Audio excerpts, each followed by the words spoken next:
चीन से मिले असलहों और साजो सामान के दम पर जनरल असीम मुनीर भारत से भिड़ने का दम दिखा रहा था। लेकिन जैसे ही देर रात भारत ने पाकिस्तान के अंदर धमाके शुरू किए, इस्लामाबाद से लेकर रावलपिंडी तक हिल गया और पाकिस्तान को पीओके छिन जाने का डर सताने लगा। मसूद अजहर, सैयद सलाहुद्दीन और हाफिज सईद के सारे आतंकी ठिकाने मिट्टी में मिला दिए गए। मसूद अजहर ही कहीं छुप कर बैठा था इसलिए बच गया, लेकिन उसका पूरा खानदान मार दिया गया। आतंकी ठिकानों पर हुए सटीक हमलों से पाकिस्तान की नींद उड़ गई और अब हालात युद्ध जैसे बन चुके हैं। भारत ने 9 आतंकी ठिकानों पर हवाई हमले में कम से कम 90 आतंकियों को मौत की नींद सुला दी और इसके बाद पाकिस्तान में भारतीय सेना का खौफ इस कदर है कि उनके रक्षा मंत्री खुद सामने आकर तनाव खत्म करने की गुहार लगाने लगा। वजह यह कि उसे इस बात का डर है कि कहीं भारत अब पीओके पर कब्जा करने के लिए अपने कदम न बढ़ा दे, क्योंकि पीएम मोदी ही नहीं, सरकार के कई मंत्री भी ये कई बार कह चुके हैं कि पीओके पाकिस्तान को खाली करना होगा। यही वजह है कि अब पाकिस्तान को पीओके की चिंता सताने लगी है।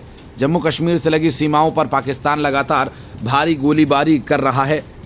हालांकि भारतीय सेना पाकिस्तानी गोलीबारी का मुंहतोड़ जवाब दे रही है।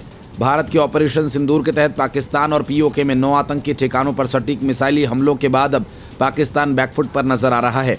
पाकिस्तान के रक्षा मंत्री ख्वाजा असीम ने ब्लूमबर्ग में बातचीत में कहा कि अगर भारत हालात को और न बढ़ाएगा तो पाकिस्तान भी इस तनाव को ख़त्म करने को तैयार है। ख्वाजा असीम ने कहा कि हमने पिछले 2 हफ्तों से लगातार कहा कि हम भारत के खिलाफ कोई हमला नहीं शुरू करेंगे, लेकिन अगर हम पर हमला हुआ तो हम जवाब देंगे। भारत अगर पीछे हटता है तो हम भी ये तनाव खत्म कर देंगे। हालांकि जब उनसे भारत पाक वार्ता की संभावनाओं के बारे में पूछा गया तो उन्होंने कहा कि ऐसी किसी बातचीत की जानकारी नहीं। इस बीच पाकिस्तान के प्रधानमंत्री शहबाज शरीफ ने भारत के जवाबी हमले को युद्ध का ऐलान बताया और कहा कि हमारी सेना दुश्मन को जवाब देना जानती है।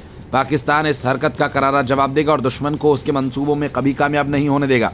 भारत ने पाकिस्तान और पीओके के आतंकी ठिकानों पर यह जवाबी कार्रवाई 22 अप्रैल को जम्मू कश्मीर के पहलगाम में हुए आतंकी हमले के बाद की।